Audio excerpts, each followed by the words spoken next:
Bien, ce matin, on souhaitait la bienvenue à ceux qui vont se joindre à nous par les liens d'Internet, soit sur le site pourchrist.com ou sur YouTube, hein. Bien, ça nous fait plaisir de voir que il y en a qui écoutent puis qui veulent comprendre, apprendre. Puis le but, c'est de montrer ce que Dieu dit et de s'en tenir à ça, sans aller plus loin ni en deçà. Bien, ce matin, ça arrive-tu que la foi agrandit pas ou plus? Ben, il y a souvent des obstacles. Puis ces obstacles-là, bien, un soldat bien équipé, quand il connaît les obstacles, il va pouvoir les surmonter pour trouver une façon. Mais c'est ce qu'on va regarder ensemble ce matin. La semaine dernière, hein, on avait vu que dois-je faire pour être sauvé. Ça fait que cette semaine-là a amené à la synthèse, la bonne nouvelle de partir de la perdition jusqu'à être sauvé. Par la parole de Dieu, la foi vient de ce qu'on entend, reconnaître qu'on est coupable, se repentir de ça. Et le repentir, c'est à chaque fois qu'on découvre quelque chose. De croire en celui qui est mort à notre place sur la croix, qui a payé pour mes péchés, qui est ressuscité, qui est assis à la droite de Dieu maintenant, qui peut intercéder pour nous. Avoir la nouvelle naissance, l'Esprit Saint de Dieu qui vit en nous, qui nous dirige, qui nous fait comprendre sa parole, ce qu'il attend de nous. Et s'attacher à ses paroles, c'est lui qui est notre conducteur, notre guide, notre chef. Puis, à partir de là, porter des bons fruits, les fruits selon Dieu. Puis, bien sûr, de garder cette espérance d'un jour, on va le voir face à face, un jour, on sera ensemble, un jour. Mais pour ça, ça nous prend la foi qu'on va regarder encore ce matin, l'amour, puis la persévérance jusqu'à la fin, comme Jésus nous dit, que c'est écrit au travers du Nouveau Testament. On avait vu aussi des exemples de la foi d'autrefois, hein, dans les années 1800, comment ceux qui voulaient devenir, ceux qui devenaient membres du corps de Christ prenaient des engagements. Ce matin, hein, on revient quand ma foi ne grandit plus ou pas. Puis quels sont les obstacles? Le but, c'est de faire une réflexion. Qu'en est-il de ma foi? Où est-ce que j'en suis avec le Seigneur Jésus-Christ, mon Maître, mon Sauveur, le Tout-Puissant? Est-ce que j'aurais des obstacles qui m'empêcheraient de marcher de progrès en progrès? Et en passant, on a tous vécu des périodes comme chrétiens dans notre cheminement, où ça allait très bien, d'autres fois moins bien, tout à coup on se rend compte de certaines choses. Mais on sait que notre foi, c'est essentiel. On ne peut pas penser à être avec le Seigneur ou être sauvé sans la foi. Il est impossible de lui être agréable sans la foi, parce qu'il faut que celui qui s'approche de Dieu croit que Dieu est, hein, il existe, et qu'il est le rémunérateur. C'est lui qui va donner en retour de ceux qui le cherchent. Mais le combat de la foi, c'est une guerre. On est en guerre spirituelle. Puis la foi est souvent éprouvée. On a vu ça dans Éphésiens 6 avec l'armure. Bien, on va regarder ce matin ensemble ce qui peut, des explications, mais qui viennent de la Bible, ce qui peut ou qui fait ou qui peut faire obstacle à ma foi. Puis regarder les solutions du Seigneur pour avoir une foi qui surmonte les obstacles, pour que je puisse marcher de progrès en progrès. C'est ce que Dieu veut pour chacun de nous autres. Il ne veut pas qu'on reste un petit enfant ou qu'on grandisse, tout à coup on rétrécit, puis tout ça. C'est pas sa volonté. Mais des fois, on peut penser qu'on a rapetissé, mais c'est pas ça aussi. On va voir ça. On va voir quels sont les principaux obstacles. Je ne pourrais jamais, à l'intérieur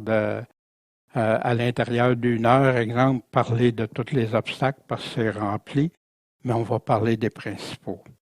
Le premier obstacle, la montagne. Baisser les bras devant ce qui me semble impossible. Ah non, ça se peut pas. Un autre obstacle, une âme mal affermie. Quand tu te convertis au Seigneur, tu débutes dans la foi. Tu n'es pas affermi encore. Tu n'es pas solide. Tu commences comme un enfant qui commence. Hein? Pierre parle au lait, tu sais, on commence. Des obstacles, des doctrines étrangères. Ben oui, des enseignements, c'est pas Jésus qui les a dit, c'est pas ses apôtres. Mais ça me conduit ailleurs, puis à connaître un Dieu qui n'est pas le Dieu du Nouveau Testament, dans le fond. Ça peut être le monde, les convoitises, les plaisirs du monde, du péché, comme on a dans la parabole de la semence dans les 4 terrains. Le moi, mon confort, ah, c'est trop inconfortable, pas content de mon sort, murmure, ma liberté, ça c'est moi, ça me prend ma liberté, l'orgueil de la vie, ma vie à ma manière. C'est des choses qui sont pour Dieu des obstacles. D'autres qui peuvent être des obstacles.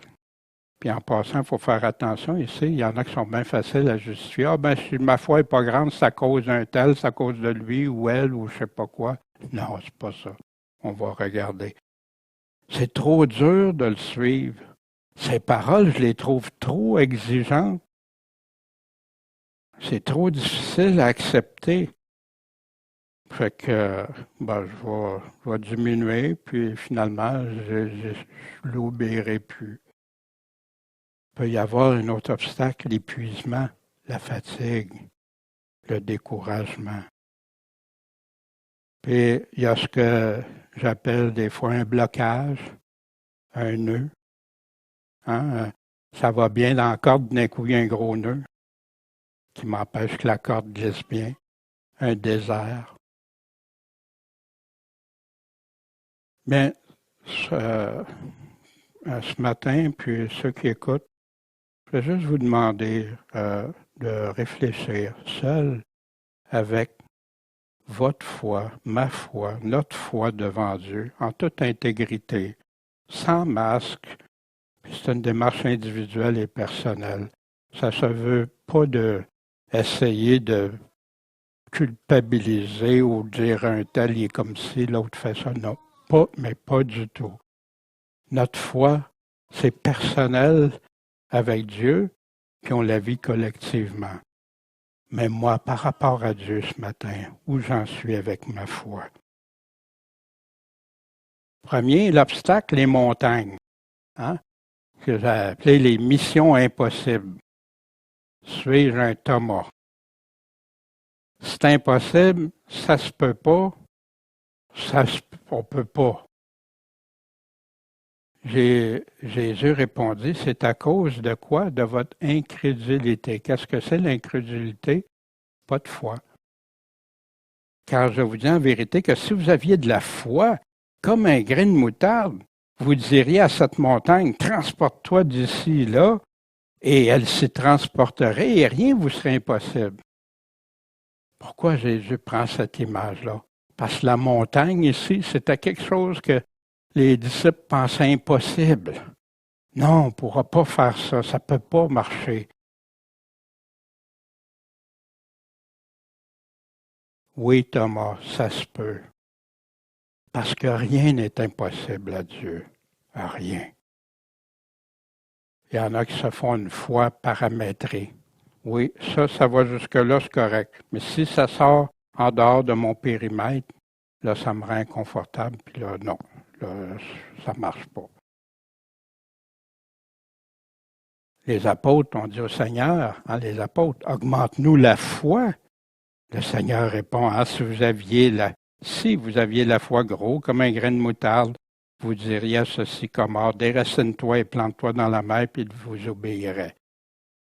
Y a-t-il quelqu'un qui voudrait demander à une montagne de se tasser ou à un arbre de se déraciner puis aller là-bas? Non, c'est une image forte que Jésus utilise pour nous faire réaliser que, wow, la foi ici, qu'est-ce que Jésus a fait pour augmenter leur foi? Il leur a répondu, si tu as de la foi, là, ben, tu vas être capable de faire des choses impossibles, mais pas par toi-même, par Dieu. On va le voir. Baisser les bras devant l'obstacle. Quand il y a un combat, c'est trop, je ne sais pas comment faire, je ne sais pas comment y arriver, c'est trop gros pour moi. Jésus leur dit, ce qui est impossible aux hommes, tant mieux, parce que ça nous arrive, hein, des affaires impossibles à nous autres. Ben oui. Mais Dieu, lui, c'est pas impossible. Fait que ça, c'est un obstacle. Est-ce que je suis un Thomas? Est-ce que je doute? Oui, mais c'était juste... Non, Jésus a parlé pour tous ceux qui croient en lui. Un autre obstacle? Fait que donc, est-ce que j'ai un peu de Thomas en moi? Ou l'autre obstacle, est-ce que ma foi est mal affermie? Hein? Souvent, quand je débute dans la foi, mais vous savez qu'il y a des gens que ça fait 30 ans, 40 ans qui sont avec le Seigneur, puis leur foi n'est pas encore affermie. Elle n'est pas ferme dans le Seigneur. Elle est affermie dans toutes sortes de choses, mais pas dans l'Évangile du Seigneur. Parce qu'ils ont écouté toutes sortes de choses. C'est pourquoi je négligerai pas de vous rappeler sans cesse ces choses, quoi que vous les sachiez. Hein? Pierre a répété quoi faire. C'est quoi un vrai chrétien? Puis on a vu ajouter votre zèle, etc., la piété, la foi, etc. Quoi que vous les sachiez et que vous soyez affermis dans la vérité présente. Fait que tu te sens mal affermi? Va chercher l'Évangile complet.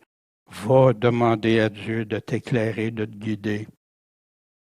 Le danger d'être mal affermi, ben quand Pierre aussi, le même Pierre, hein, dans la même lettre, qui parle de ceux, les faux prophètes, les faux pasteurs, ceux qui conduisent les gens, ils ont les yeux pleins d'adultère, ne cessent de pécher. Ah, tu ne seras jamais capable de te sortir du péché, tu vas toujours demeurer pécheur, puis bon, on se justifie de vivre dans le péché. Il amorce qui? Les âmes mal affermies. Pourquoi ils sont mal affermis? Parce qu'ils ne sont pas affermis dans la parole. Eux autres, ils vont les chercher, puis ils les entraînent dans leur doctrine. Ils ont le cœur exercé à l'avarice. Ce sont des enfants de malédiction.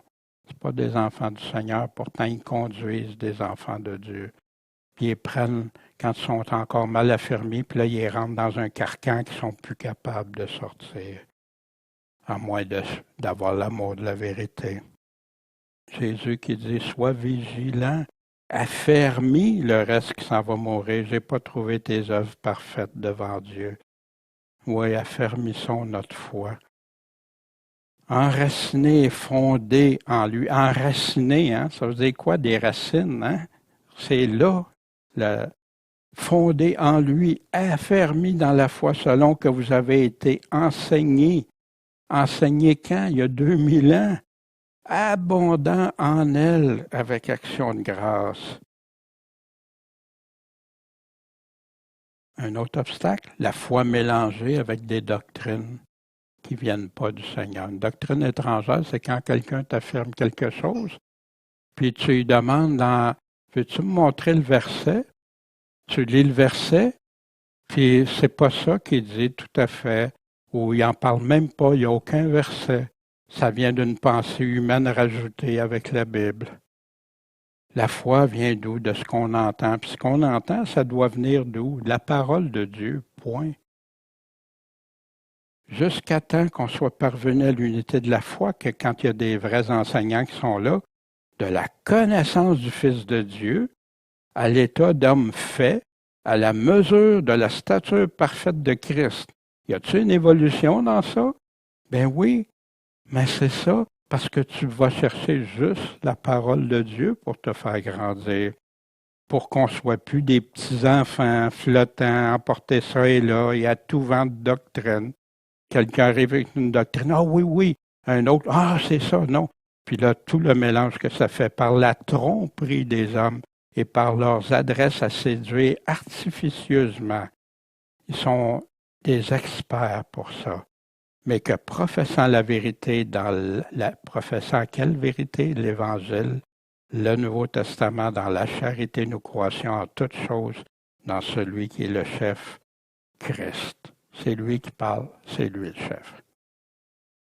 Bien-aimés, plein de zèle pour vous écrire, touchant notre salut commun. J'ai jugé nécessaire de le faire, de vous exhorter à combattre pour la foi qui a été donnée combien de fois? Une fois. Comment ça qu'on arrive avec plein d'églises qui ont des foi qui ne sont plus la même qu'autrefois? Qu'est-ce qui se passe? Parce qu'ils ont oublié de retourner. Fait que donc, un obstacle comme de faire grandir ma foi, de rester un enfant, puis même des fois devenir un enfant de perdition, comme Jésus dit, qui les entraîne dans d'autres choses pour en faire des fils de GN plus qu'eux autres mêmes. Mais soyons prudents. Ma foi doit être basée avec Jésus. Le monde, nous savons que nous sommes de Dieu, puis que, quoi, le monde entier est plongé dans le mal. Vous croyez pas ça? Écoutez la télévision, allez voir les nouvelles, Internet, etc. Je vous encourage pas à le faire, mais je vous dis qu'on peut le constater très évident. Voici Jésus dit, le monde ne peut vous haïr, mais il me hait. Pourquoi qu'il le hait? Parce que il rend le témoignage que les œuvres du monde sont mauvaises. C'est pour ça que Jésus est tant haï. Puis après ça, il dit plus tard, il dit, vous serez pas mieux traité que moi. On va vous haïr quand vous allez dire ce que je vous dis. Voici l'apôtre Jean encore, n'aimez pas le monde. Hein? Je voudrais tellement vivre les plaisirs du monde. Ils semblent si heureux ou presque. Hein? C'est merveilleux quand tu regardes les choses du monde. N'aimez pas le monde, ni les choses qui sont dans le monde. Si quelqu'un aime, voici la raison, si quelqu'un aime le monde, hein, ce qui est dans le monde, on ne parle pas des personnes, on doit aimer notre prochain, on doit aimer. On parle ici des valeurs, des principes qu'il y a dans ce monde. Si quelqu'un aime le monde, l'amour du Père n'est pas en lui. C'est sérieux, car tout ce qui est dans le monde, la convoitise de la chair, la convoitise des yeux, l'orgueil de la vie, combien sont pleins d'orgueil dans des églises où ils sont entraînés par le paraître, par bien des choses, puis ne vient pas du Père, mais ça vient du monde. Il nous donne la description. Mais le monde, lui, il passe, puis sa convoitise aussi, ça va tout disparaître. Mais c'est qui va rester éternellement? Celui qui fait la volonté de Dieu. Fait que le monde, c'est très insidieux. Pour nous, ici, on est baignés dans le monde. Il y a beaucoup d'églises qui sont dans le monde. Tu ne vois pas la différence entre le monde et l'Église aujourd'hui. Les convoitises du monde, convoitises du péché, ou vivent selon Dieu.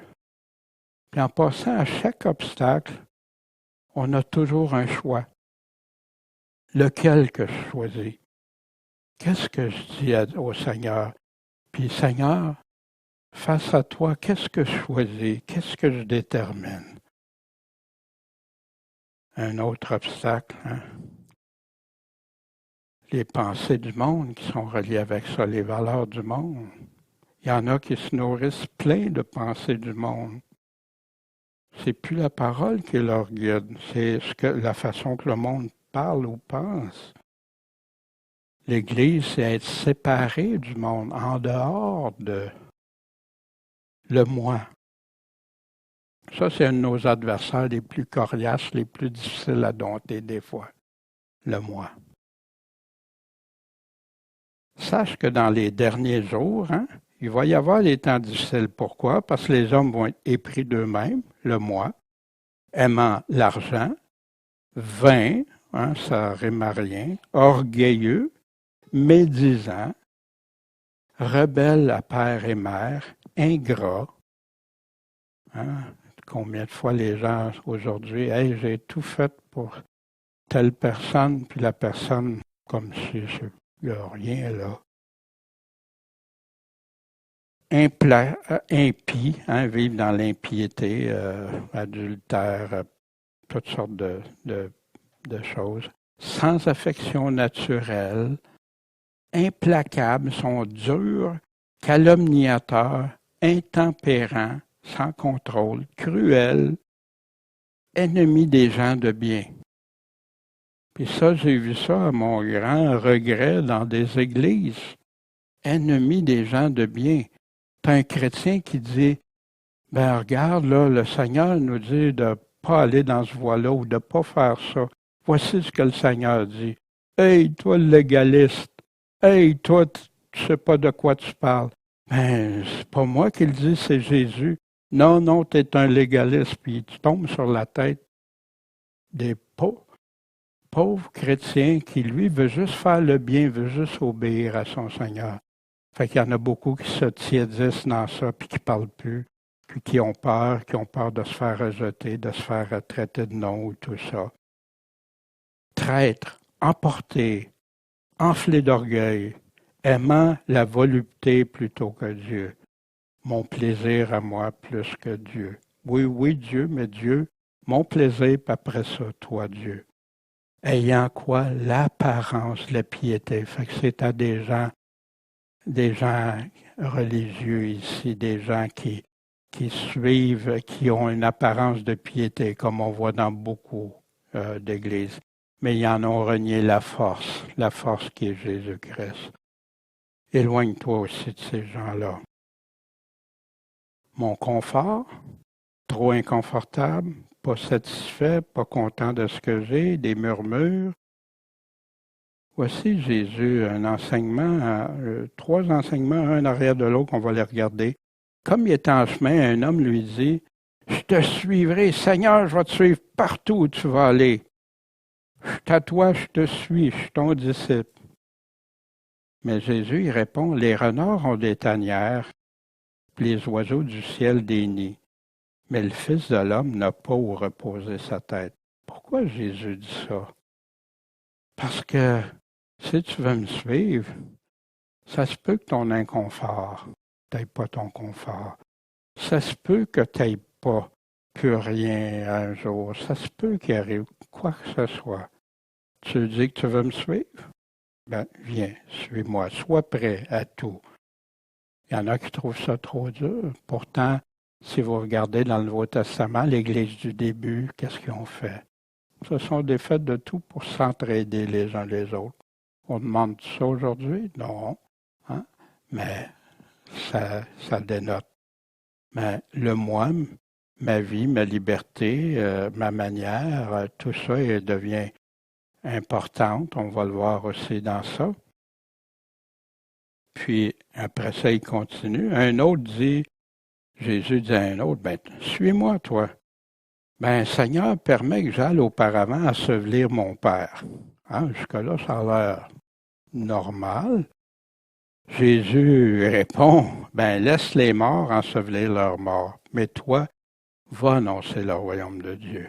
Jésus l'a appelé pour venir annoncer le royaume de Dieu. Qu'est-ce que cet homme-là dit? Non, si tu vas faire ce que je te dis, va faire ce que je te commande, puis le reste, ça va venir.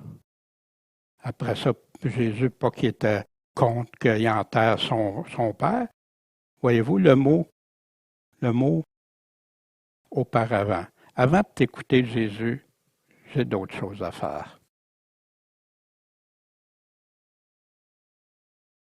Un autre dit aussi, je te suivrai, Seigneur, mais auparavant, permets-moi de prendre congé de ceux qui sont dans ma maison. Fait que Jésus répond, celui qui met la main à la charrue regarde derrière lui n'est pas propre au royaume de Dieu. Quel enseignement Jésus voulait donner ici? Es-tu prête? Tu dis, hein? Tu vas me suivre? Mais là, tu viens pour partir, puis déjà, tu retournes en arrière. Est-ce que Jésus est contre le fait qu'on dise bonjour à nos parents, à notre famille, à tout ça? Ben non. Non, ça revient toujours. Ici, à quoi? Jésus nous demande quelque chose. Est-ce que je vais... oui, mais, ben avant tout ça, c'est, je crois, la signification. Fait que souvent, hein, c'est pour ça que Jésus nous a laissé celui qui aime son père, sa mère, plus que moi, n'est pas digne de moi. Il ne dit pas d'haïr, non, si tes préférences, c'est ton père, ta mère, c'est ton fils, ta fille, plus que moi, mais tu n'es pas digne parce que tu dois aimer le Seigneur ton Dieu de tout ton cœur, toute ton âme, toute ta pensée. Puis après ça, ton prochain comme toi-même. Mais aime-les, ton père, ta mère, ton fils, ta fille. Aime-les comme toi-même. Ben oui. Mais si ça vient en confrontation, que tu dois mettre Dieu de côté, fait que c'est un obstacle qui est survenu beaucoup pour des chrétiens. Là, un autre obstacle, c'est trop dur de le suivre. Ces paroles sont trop dures. Quoi, Seigneur, comme celui qui a dit, ben laisse les morts enterrer les morts. Oh, t'es ben trop dur, Seigneur. Qu'est-ce que c'est ça? Hein? C'est trop difficile à accepter. Ben non, ça se peut pas, tu dis ça, mais moi, je veux pas que ça soit ça. Je veux... Voici dans Jean 6, verset 60 à 69. Plusieurs de ses disciples l'ayant entendu dire « Cette parole est dure, qui peut l'écouter? » Puis là, c'est pas le monde, c'est pas les pharisiens, non, c'est ses disciples. Dans ça, il y a parmi les 70 disciples qui ont été évangélisés. Jésus, sachant en lui-même que ses disciples murmuraient de cela, leur dit, « Ça vous scandalise-t-il? C'est une occasion de chute pour vous? Qu'est-ce que ça va être quand vous allez voir le Fils de l'homme monter où il était auparavant? Il va monter, puis il va revenir aussi. C'est l'esprit qui vivifie. La chair ne sert de rien. Pourquoi? Parce qu'il avait dit celui qui mange mon corps et qui boit mon sang. Oh, scandale! Au lieu d'écouter Jésus, puis de comprendre comme les apôtres ont fait, eux autres, c'est non. Nous autres, on veut même pas comprendre, on veut même pas savoir qu'est-ce qu'il y en est. Mais Jésus il dit, les paroles que je vous dis sont esprit et vie. Esprit de Dieu, puis vie éternelle. Mais il y en a parmi vous qui ne croient pas. Puis dès lors, plusieurs de ses disciples se retirèrent. Ça veut dire qu'ils étaient encore ses disciples? Non, n'étaient plus ses disciples. Ils ont abandonné la foi en Jésus. Ils n'allaient plus avec lui. Puis Pierre, lui, puis les apôtres. Puis vous autres, qu'est-ce qui arrive avec vous autres? Ben Seigneur, à qui on irait? C'est toi qui as les paroles de la vie éternelle. Eux autres ont cru. Eux autres ont dit, non Seigneur, même si tes paroles, on ne les comprenait pas tout de suite, on a attendu. Puis après, tu nous les as expliquées. On a compris. Mais un autre obstacle, beaucoup de chrétiens, ah oui, ça c'est bon dans la Bible, ça c'est, oh ça, non, non, non, je passe par-dessus, ou non, je ne crois pas à ça, je mets ça de côté. À qui ils disent, puis c'est là que ça devient un objet de chute pour plusieurs. Jésus, pourquoi m'appelez-vous Seigneur, Seigneur dans le même chapitre au verset 46, tandis que vous ne faites pas ce que je dis? Un autre obstacle à notre foi, l'épuisement. L'épuisement, la fatigue, tout me semble insurmontable. Mes limites me semblent être atteintes. Moi qui me sentais si fort, si énergique avant, puis tout ça, là, il me semble que je suis rendu au bout du rouleau. Puis là, je me mets à voir tout ce qui ne marche pas, mais je suis plus capable de voir tout ce qui va bien.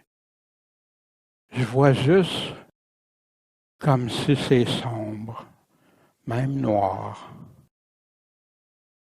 Mais dans ce temps-là, on doit réfléchir pourquoi. Est-ce que c'est parce que je me suis investi beaucoup pour Dieu, pour les autres, ou dans des activités où je retrouve plus? Il faut regarder ça.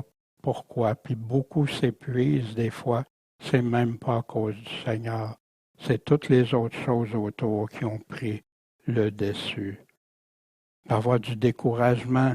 Il n'y a plus rien qui semble valoir la peine de continuer. Ah, pourquoi je continuerais? C'est dur, ça marche pas. J'essaye de les évangéliser, ils comprennent pas. J'essaye de faire ci, ça marche pas. Ah ben, on va aller pleurer ensemble. Non, blague à part. Mais c'est ça, l'Évangile peut être exigeant aussi. Parfois aussi, Pierre nous dit, Dieu s'y a délivré le juste Lot, qui souffrait de la conduite infâme de ses abominables quand il a détruit Sodome et Gomorrhe.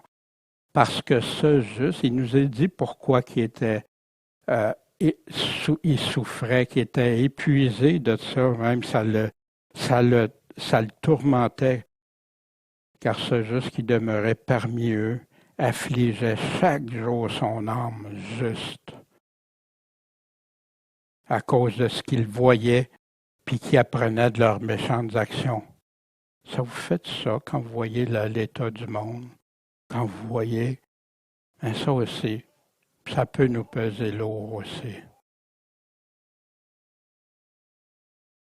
Mais le Seigneur saura délivrer de l'épreuve ceux qui l'honorent, puis garder les injustes pour être punis au jour du jugement, comme on a dans 2 Thessaloniciens au chapitre 1 aussi. On doit être, oui, ça nous attriste de voir ce qui se passe. Ça nous fait prier pour ceux qui sont dans le mal, des ennemis, puis tout ça, que Dieu les délivre, eux aussi.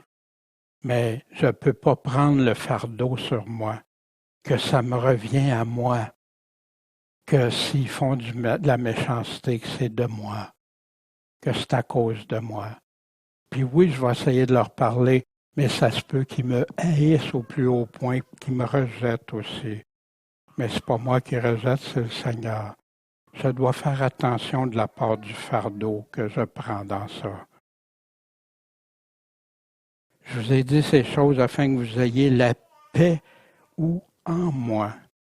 Vous aurez des afflictions, des tribulations dans le monde, mais prenez courage. J'ai vaincu le monde. Puis c'est la victoire qu'il veut nous offrir à chacun qui veut être déterminé, persévérer en lui.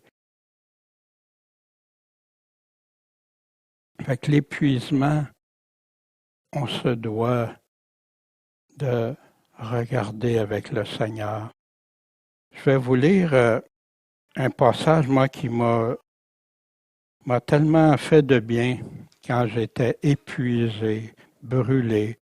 Je travaillais des semaines de 2 chiffres de 12 heures de jour, puis je sautais une journée, puis 2 chiffres de 12 heures de nuit. Puis j'avais la famille, puis j'avais à l'église, c'était rempli de choses. Puis j'étais brûlé. Puis en plus, le salaire que je rapportais, je m'endettais de plus en plus.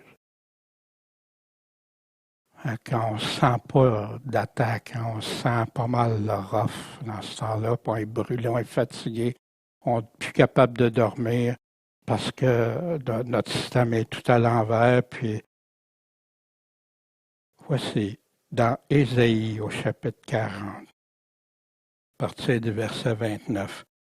C'est lui qui donne de la force à celui qui est fatigué et qui multiplie la force de celui qui n'a aucune vigueur. Je me sentais mort comme ça, plus de force. Les jeunes gens se lassent et travaillent et s'épuisent. Même les jeunes gens d'élite tombent sans force, même les plus forts. Mais, puis c'est là, mais ceux qui s'attendent à l'Éternel prennent de nouvelles forces. Les ailes leur reviennent comme aux aigles. Ils courront, ils ne se fatigueront pas, ils marcheront et ne se lasseront pas. Ben, ça n'a pas marché au début. Savez-vous pourquoi? Parce que j'ai pas mis ma foi complètement. Mais quand j'ai mis ma foi, oh, un miracle dans ma vie. Ça m'a aidé. Je m'attends à toi, Seigneur. Puis oui, tu sais que j'ai besoin de sommeil, tu sais que j'ai besoin de ça, tout ça. Mais en attendant, je trouve pas comment je vais le faire. J'essaie de toutes mes forces, ça marche pas. Mais là, tu me dis, m'attendre à toi. C'est ce que je vais faire, Seigneur. Puis après, je commence à me sentir mieux, un peu mieux. Moi, la fatigue était là, mais je me sentais, ben Seigneur, merci. Puis il a bâti ma foi avec ça. Il a bâti ma foi. Aussi, des blocages, un nœud qui empêche la corde de bien glisser, un désert. Il y a une différence entre quand ça m'arrive, ben, je ne sais pas qu'est-ce qui m'arrive. Je veux le savoir. J'essaye, je ne comprends pas, Seigneur, viens m'aider. Ça bloque, là. J'essaye d'aller plus loin, ça ne marche pas. J'ai un nœud, j'ai quelque chose qui m'empêche. J'ai une période de désert. Je me sens comme il n'y a plus de vie, il y a quelque chose, ça ne marche pas, il y a quelque chose qui. Je me sens isolé. Je me sens inutile. Tout semble ne plus progresser. Ça fait comme un plateau, quand on s'entraîne, on arrive à un moment donné, on se renforce, on devient plus fort, plus en forme, tout ça. Puis à un moment donné, on frappe ce qu'on appelle un plateau. Tu mets plus d'énergie, plus d'effort, ça ne bouge pas. Ça reste au même niveau. Mais ceux qui persévèrent après sont heureux parce que ce plateau-là, il était nécessaire pour renforcer, pour solidifier la base puis être prêt pour plus tard. Je voudrais produire des fruits davantage. J'ai même essayé de tirer dessus pour les faire pousser plus vite. Mais ça n'a pas marché. Ça ne marche pas. Un fruit, ça prend du temps à évoluer. Jésus en l'a pris souvent comme exemple. Un fruit, ça prend racine, puis ça se bâtit. Si ta vie est conforme aux enseignements de Jésus, que tu as toujours pleine confiance en lui, je veux t'encourager. Sache que plusieurs hommes et femmes de Dieu ont connu ces étapes. C'est rempli dans la Bible. Abraham et Sarah, quand il a fallu qu'ils attendent. Puis il était là dans un endroit qu'il pensait qu'il y aurait plus, puis tout. Non, c'était là que Dieu les a emmenés. Puis l'enfant, sa postérité, etc.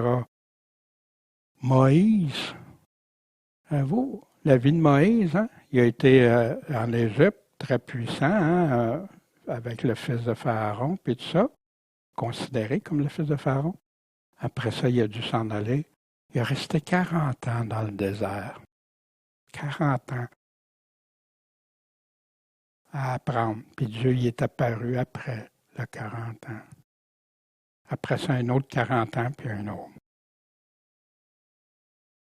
Joseph, qui a été vendu par ses frères, qui est en prison des années sans savoir qu'est-ce qui arriverait pour lui.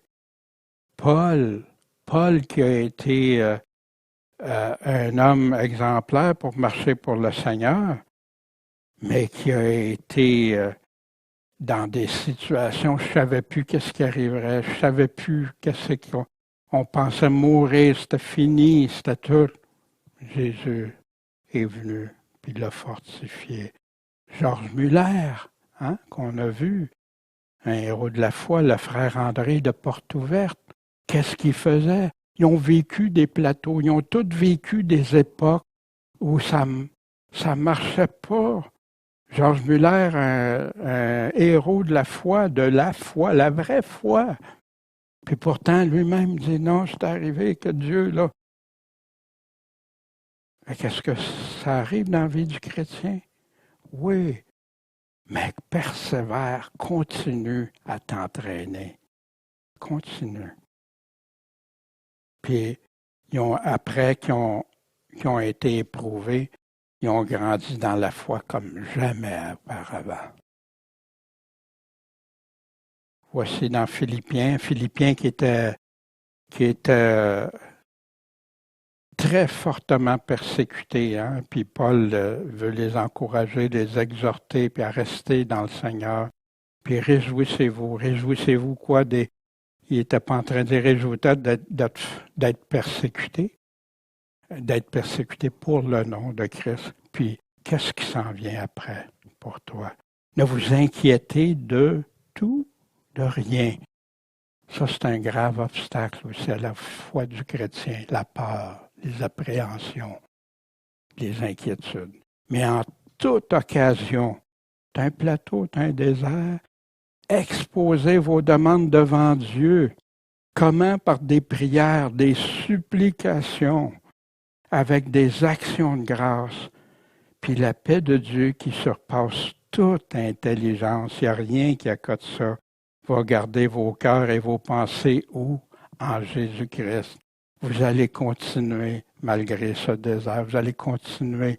Puis Jésus-Christ va être votre pensée si tu te nourris de lui. Mais pas si tu te nourris partout ailleurs comme on a vu. Ça, c'est un piège pour les chrétiens. Au reste, frères, que toutes choses qui sont vraies, véritables, toutes celles qui sont honnêtes, toutes celles qui sont justes, toutes celles qui sont pures, toutes celles qui sont aimables, l'amour, toutes celles qui sont de bonne réputation et où il y a quelques vertus et qui sont dignes de louange. Waouh, c'est beau, c'est correct, c'est beau ce qui est fait là, c'est du bien. Et que toutes ces choses occupent vos pensées. Quand ces choses-là occupent tes pensées, là, tu n'as plus de place pour le monde, le moi qui disparaît de plus en plus, puis tout ça. Tes obstacles disparaissent. Vous les avez appris et reçus, entendus de moi, puis vous les avez vus en moi. Je ne vous parle pas au travers de mon chapeau, hein, Paul. Faites ça, ce que je viens de vous dire, puis qu'est-ce qui va se passer? Là, le Dieu de paix va être avec vous. Voyez-vous? On a une solution ici. Une grande solution à des chrétiens qui vivaient des très fortes persécutions. Mais n'oublie pas, la foi se doit d'être fortifiée continuelle. Hein, voici, fortifiant l'esprit des disciples, comment il les exhortait à persévérer dans la foi, puis en leur représentant que c'est par beaucoup de troubles, beaucoup d'afflictions qu'il nous faut entrer dans le royaume de Dieu. Il y en a qui prêchent, accepte Jésus, tu vois, ta vie, tout va être bien, merveilleux. Non, souvent, tu vas avoir des combats. Ça va être merveilleux parce que tu sais où tu t'en vas après si tu marches avec le Seigneur. Mais tu vas avoir beaucoup plus de défis que n'importe quelle personne qui n'est pas chrétienne. Veillez, demeurez comme c'est comme ça dans la foi? Non, ferme. Et agissez courageusement. Pourquoi qu'il dit ça, agir courageusement? Parce que ça prend du courage, ça prend du guts pour faire ça. Ça prend du guts pour être un chrétien. Puis, si on en manque, on demande à Dieu qui nous la donne, qui va nous aider. Fortifiez-vous. Non que nous dominions sur votre foi, que Paul dit aux Corinthiens, mais nous contribuons à votre joie, puisque, quoi? C'est par la foi que vous demeurez ferme. C'est la foi. Puis des fois, on pense que notre foi, elle a faibli, tu sais. Mais des fois, c'est Seigneur, C'est moi qui affaiblis, pas la foi. Fait que moi, je veux vivre pour toi. Je crois en toi. Je veux t'être fidèle. Je veux suivre. Mais j'ai des périodes, des fois, de désert. Des fois, j'ai des périodes d'épuisement. J'ai des périodes de découragement. J'ai des périodes que le monde a pris la place. J'ai des périodes que tout ça. Voici ce qui affermit la foi et la rend plus forte. Mais nous qui sommes du jour, soyons sobres, étant revêtus de la cuirasse de la foi. Une cuirasse, aujourd'hui, il y en a qui portent des vestes antiballes. Hein. Une cuirasse, ça l'empêche d'aller toucher tes organes vitaux, de la charité, du casque, de l'espérance du salut. Prenant par-dessus tout le bouclier de la foi, par le moyen duquel vous pourrez éteindre tous les traits enflammés du malin. Pas juste certain, quand tu as le bouclier de la foi, tu peux toutes les arrêter. Et voici, comme il allait de ville en ville, recommandait aux fidèles de garder les ordonnances qui avaient été établies par les apôtres, par les anciens de Jérusalem. Puis, de cette manière-là que les églises étaient affermies dans la foi, puis grandissaient de jour en jour. Ce qui ôte les obstacles à la foi. Donc, veillez, priez de temps en temps, en tout temps, afin que vous soyez trouvés dignes d'éviter toutes ces choses qui doivent arriver et de subsister devant le Fils de l'homme. Vous savez, c'est malheureux, il y a beaucoup de chrétiens qui pensent qu'ils vont être enlevés avant, que tout va être dans la ouate. Puis pour eux, ça leur dit pas grand-chose. Ils vont prier, mais pour des choses, ils ne seront pas en train de veiller. Quand il fait arriver dans ce lieu, il leur dit, priez. Priez pourquoi? Pour que vous ne tombiez pas dans la tentation. C'est des prières essentielles pour le chrétien. Avouez vos fautes les uns aux autres. Priez les uns pour les autres. Pourquoi? Pour que vous soyez guéris. Parce que la prière fervente du juste qui marche avec le Seigneur a une grande efficace. Combien s'empêchent de prier parce qu'ils sont comme Thomas un peu, comme ne croient pas vraiment, puis tout ça, alors que c'est si important. Prier. Ah, j'avais-tu oublié de vous le dire, prier sans cesse. Je vous le dis parce que Paul l'a dit. La foi se doit d'être continuelle. C'est pourquoi nous prions continuellement pour vous que notre Dieu vous rende digne de votre vocation, qu'accomplisse puissamment les desseins favorables de sa bonté et l'œuvre de la foi. Il y en a qui disent la foi, il y a l'œuvre, qu'est-ce que ça va produire. Mais ici, il parle de ça une église exemplaire. Exemplaire. Pour que Dieu vous rende digne. Pourvu que vous demeuriez fondés, la condition, dans la foi et inébranlable, n'abandonnant pas l'espérance de l'Évangile que vous avez entendu et qui a été prêché à toute créature sous le ciel, dont Paul a été fait. La foi se doit d'être continuelle et sans orgueil. Quand Paul est en train de parler du peuple d'Israël, puis des non-juifs. Israël, ils ont été retranchés à cause de leur incrédulité, leur manque de foi, sans foi. Mais toi, tu subsistes par la foi. Ne t'enorgueillis pas, deviens pas orgueilleux de ça. J'en entends, moi je suis sauvé, c'est ça, je suis riche et tout, avec le Seigneur puis tout. Mais rends-toi pas orgueilleux pour ça. C'est de lui que tu dépends. C'est lui qui accorde. Mais crains Dieu. Car si Dieu n'a pas épargné les rameaux naturels, prends garde qu'il ne t'épargne pas non plus. Considère donc la bonté, mais la sévérité de Dieu. Sa sévérité à l'égard de ceux qui sont tombés, mais sa bonté envers toi, si tu persévères dans cette bonté. Autrement, toi aussi, tu seras retranché. Les chrétiens ne comprennent plus l'importance, la valeur de ça. C'est important. La foi, sans orgueil. Revêtez-vous d'humilité, car Dieu résiste aux orgueilleux, mais à qui donne sa grâce? Aux humbles, ceux qui marchent humblement. Et dans ça, il y a la soumission. La foi doit être continuelle et sans orgueil. on vient de le parler, mais la foi se développe. Quant à celui qui est faible dans la foi, accueillez-le avec bonté, sans discussion d'opinion. Maintenant, il y en a qui utilisent ça pour toutes les sauces, mais Paul est en train de parler précisément ici des aliments, des jours de fête, des choses des opinions qui ne sont pas, c'est pas l'Évangile qui te dit de faire ça, mais lui pense qu'il ne doit pas manger de viande. Dans ce temps-là, il y avait de la viande sacrifiée aux idoles, il y avait plein de choses dans le contexte, puis il y avait la pensée juive, judaïque et le christianisme qui est en train de faire. Puis il dit, mais celui qui doute au sujet, à quel sujet? 20 quelques versets plus loin, il revient, il doute au sujet d'un aliment et est condamné s'il en mange parce qu'il n'agit pas avec foi. Or, tout ce qu'on ne fait pas avec foi est un péché.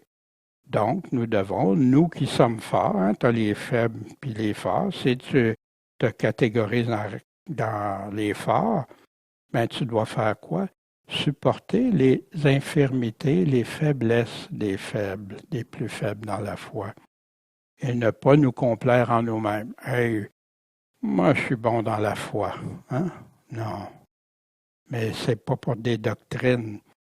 Puis ici, c'est très spécifique. Parce que Paul lui dit aussi que ceux qui causent des divisions contre la doctrine de Jésus-Christ, celle qui est apprise, de s'en séparer. Que chacun de nous complaise plutôt à son prochain. Comment? Dans le bien. Puis pour quel motif? Pour s'édifier les uns les autres. Fait qu'il y en a qui commencent dans la foi, ils n'ont pas toute la compréhension. Attends, Dieu va le montrer. Comment il va le montrer? En lisant la parole. Mais si j'y saute dessus, hey, toi, là, tu sais, c'est comme ça que tu vas le faire grandir. Le contraire de la foi, c'est simple, c'est pas croire. Mais les doutes, eux autres, ils t'empêchent de croire puis de vivre notre foi selon la vérité. Fait que dès que tu commences à rentrer des doutes, ça rentre en confrontation avec la foi. Les critères de ma foi, est-ce que c'est compatible avec ceux de Dieu? Paul, qui dit aux Corinthiens, l'Église de Corinthe, examinez-vous vous-même pour voir si vous êtes dans la foi. Éprouvez-vous, testez-vous, examinez vous-même. Puis, il faut reconnaître que Jésus-Christ est en nous, à moins qu'on soit réprouvé. Ici, voici ceux de Bérée, que ceux-ci qui écoutaient Paul et Silas avaient des sentiments plus nobles que ceux de Thessalonique. Il parlait des Juifs de Thessalonique et non pas de l'Église de Thessalonique. Pourquoi? Parce qu'ils ont reçu la parole avec beaucoup de promptitude. Oui, on est intéressés, on veut savoir, mais qu'est-ce qu'ils faisaient? Ils examinaient tous les jours les Écritures pour voir si ce qu'on leur disait était exact. Moi, j'aime tellement ça quand quelqu'un dit « Hey, je vais checker ça, ce que tu dis, là, c'est-tu vrai, tout ça? » Ben oui, hein? Ça m'a été dit encore récemment, cette semaine. Ben oui, amen. C'est ça, va voir ce que Dieu en dit. Combien on a vu pour être sauvé, puis la synthèse. Il y en a qui vont être d'accord, aller jusqu'à une partie, mais après ça, non, ça, tu n'as plus besoin de ça pour être sauvé. Ben, dis-le à Jésus, parce que lui, il me dit que ça, on doit le faire, on doit le mettre en pratique. Aussi, les 4 cœurs qui reçoivent la parole, on l'a dans Luc, on l'a dans Matthieu, puis dans Marc aussi, là, mais la semence dans les 4 terrains. Puis, je vous invite à aller le relire puis identifier les obstacles à la foi. Il y en a juste une qui passe pour la foi dans la bonne terre. Les autres, c'est des obstacles. On a tous eu des obstacles à la foi, puis malheureusement, ils ont abandonné la foi. Le fruit de la foi. La foi, c'est une ferme attente des choses qu'on espère. Une démonstration de celles qu'on ne voit pas. Tu sais que c'est là, ça s'en vient, c'est ça que Dieu a promis. Puis, comment tu peux démontrer celle que tu ne vois pas? Comme tu vis. Tu vis-tu ta foi?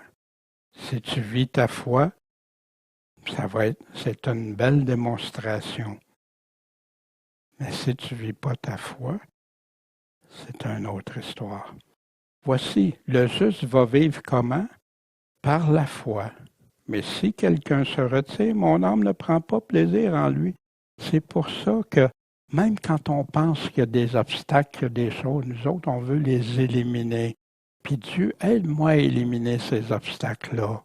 Aide-moi que ça parte de ma vie, ça. Puis que maintenant, parce que jamais je veux chuter, jamais je veux faire partie de ceux qui chutent. Puis c'est toi qui écoutes, ça t'est déjà arrivé ou ça t'arrive ou peut-être actuellement, retourne à Jésus voir ses enseignements, le Fils prodigue. Il s'est repenti puis il est revenu à la vie de mort qu'il était. Voici, afin que vous ne deveniez pas paresseux, mais que vous imitiez ceux qui, par la foi et la patience, héritent des promesses. C'est pas tout cuit dans le bec, il faut être patient, déterminé. C'est un autre piège, l'impatience. Le contraire de la foi, c'est pas croire, je le répète, les doutes, eux, nous empêchent de croire et de vivre notre foi selon la vérité. Mais attends-toi à être souvent isolé, rejeté des autres pour suivre ce que Jésus nous commande. Enseignez-leur tout ce que je vous ai commandé, même par ceux qui se disent frères. Combien de fois t'es un légaliste, t'es ci, t'es ça. Ben, c'est Jésus qui dit ça. Dis-le à Jésus qu'il est le légaliste, parce que c'est lui qui nous demande de l'obéir, de le suivre, pour être considéré ses amis. J'ai fait un petit tableau sommaire. Il y avait plusieurs choses, mais je n'ai sorti juste deux comme ça. Notre foi du début, notre foi qui est en croissance, puis notre foi en maturité. Au début, on réalise qu'on n'est pas selon Dieu, on demande pardon, puis c'est ça qui nous amène à la repentance, puis là, on veut servir le Seigneur. En croissance, tu réalises, tu découvres de plus en plus que tu n'es pas selon Dieu, puis que tu lui demandes pardon, puis là, tu désires lui plaire toujours de plus en plus. Ça, tu vois un chrétien qui progresse. Puis en maturité, Dieu, montre-moi ce que je dois changer pour marcher dignement en toi. Fais-moi aimer ce que tu es, puis fais-moi aimer ce que tu aimes. Puis tu l'appliques. La foi du début, encore attachée avec certaines valeurs du monde, sans avoir toute la connaissance. Tu viens de te convertir, tu comprends des affaires, mais il y a plein de choses que je ne savais pas que c'était du monde, ça, ou ces choses-là, tu apprends de plus en plus.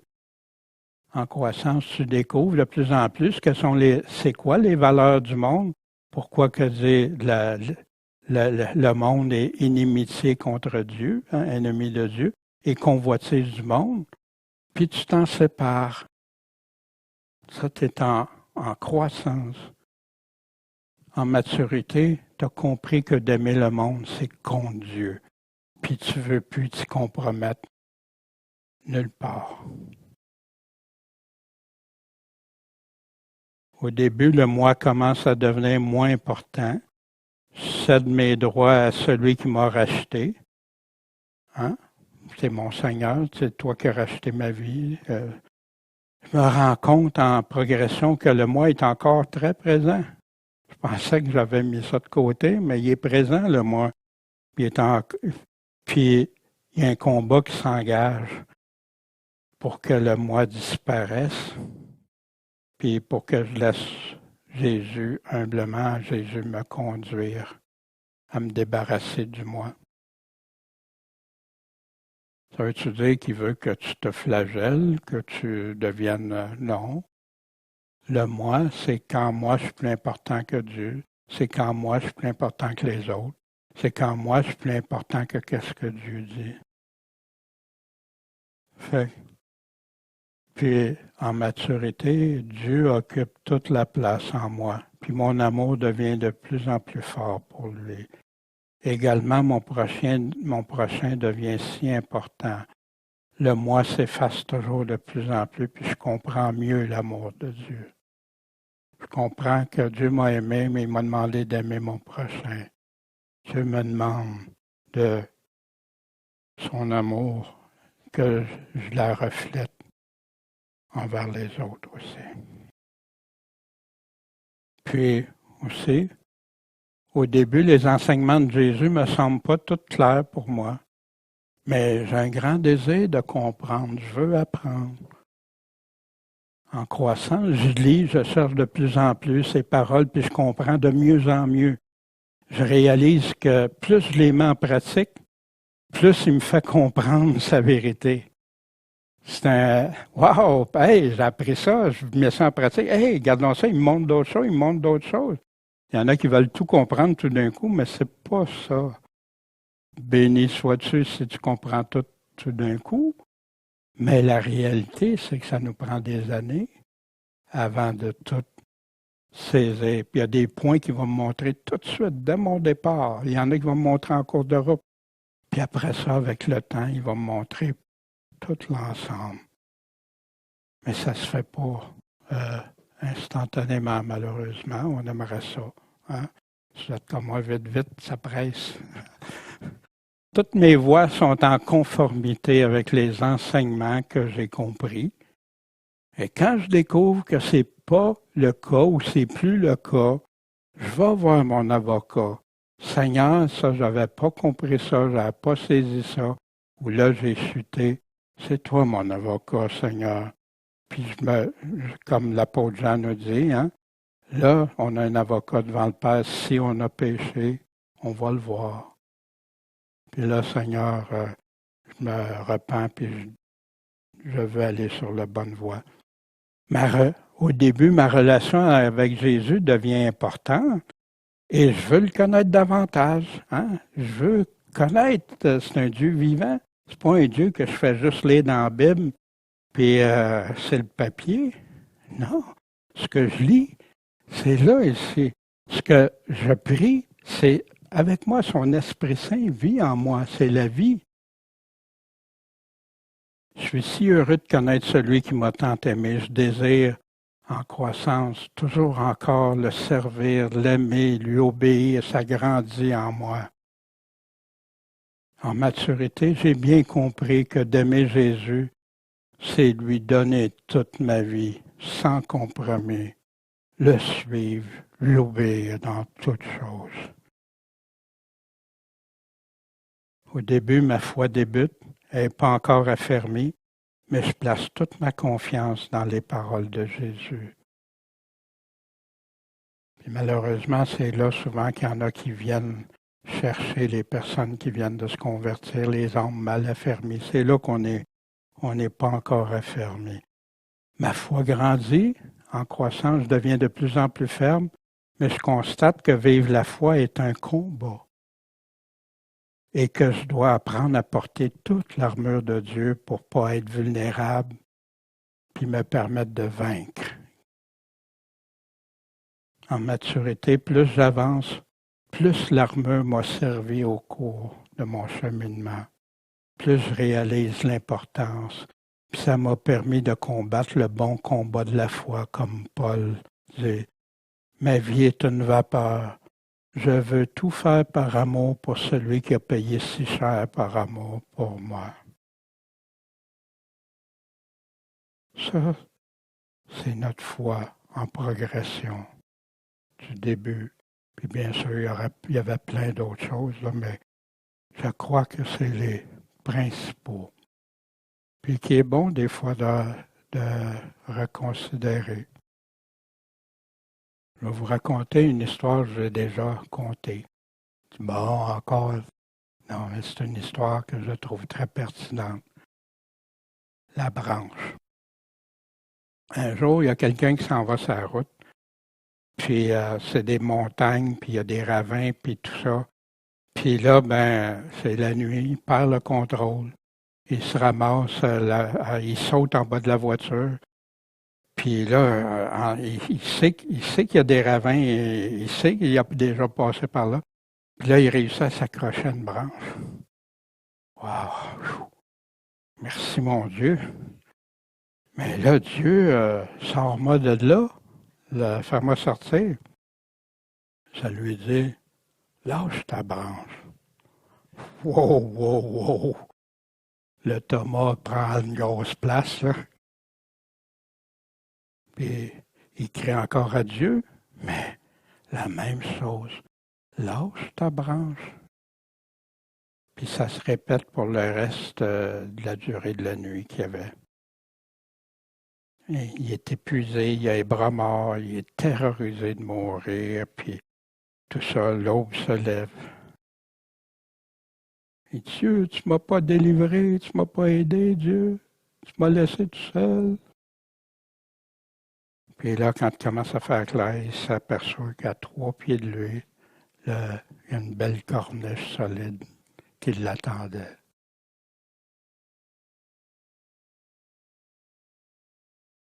Ça se peut-tu qu'on agisse comme cette personne-là des fois?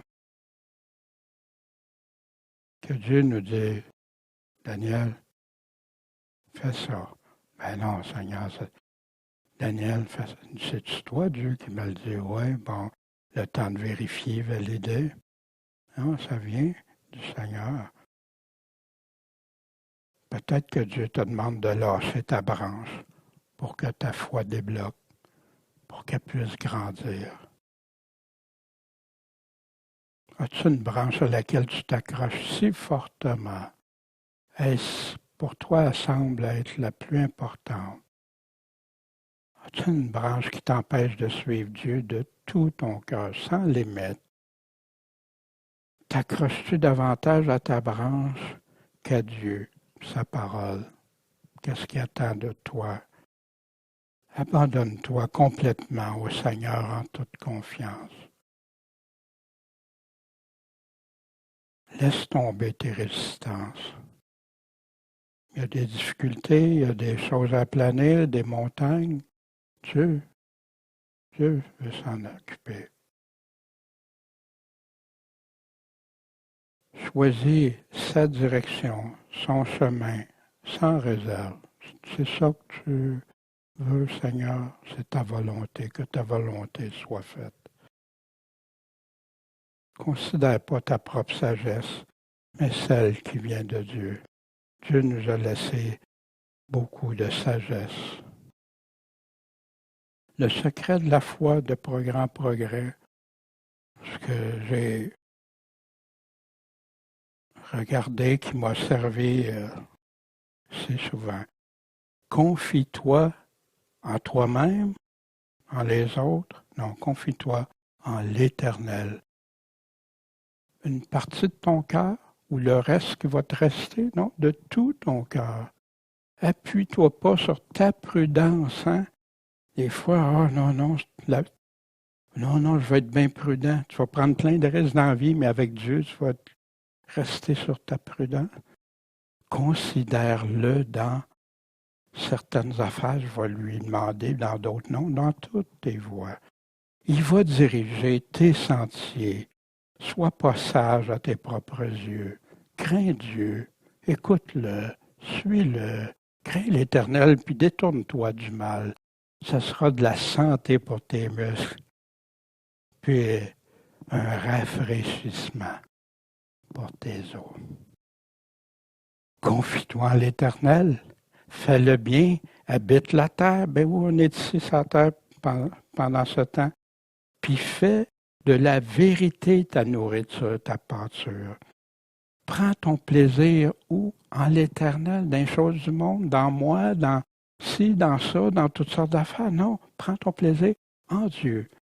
Puis il va t'accorder les demandes de ton cœur. Parce que quand tu es en Dieu, tu vas désirer les mêmes choses que Dieu. L'Esprit va te conduire à aimer les mêmes choses que Dieu. Remets ta voix à l'Éternel.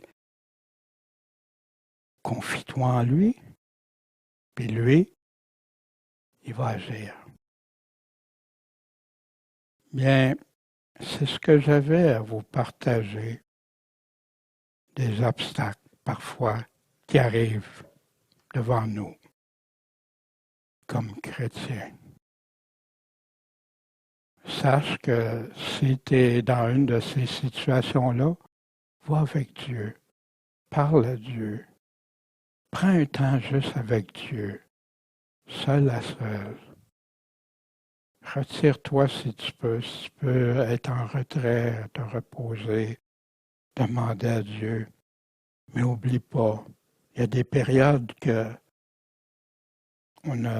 parce qu'on en vit toutes, qu'on ne peut pas. Et on a des obligations, des responsabilités, des choses.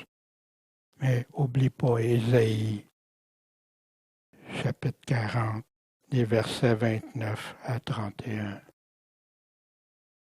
Puis je te souhaite que le Seigneur te comble, te remplisse, puis que ta foi bondisse pour lui, que ta foi soit remplie de Dieu, de son Esprit Saint.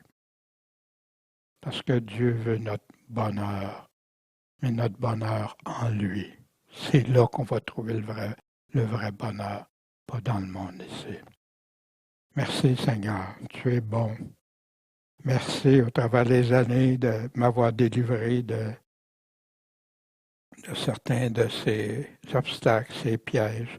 Puis oui Seigneur, je veux persévérer jusqu'à la fin. Puis toujours être prêt que si tu me montres des choses que je veux grandir pour toi. C'est toi mon Créateur, c'est toi mon Maître, c'est toi mon Patron. C'est à toi que je veux plaire, puis je sais que tu aimes tellement quand tes enfants ont pleine confiance en toi. Merci Seigneur. Amen.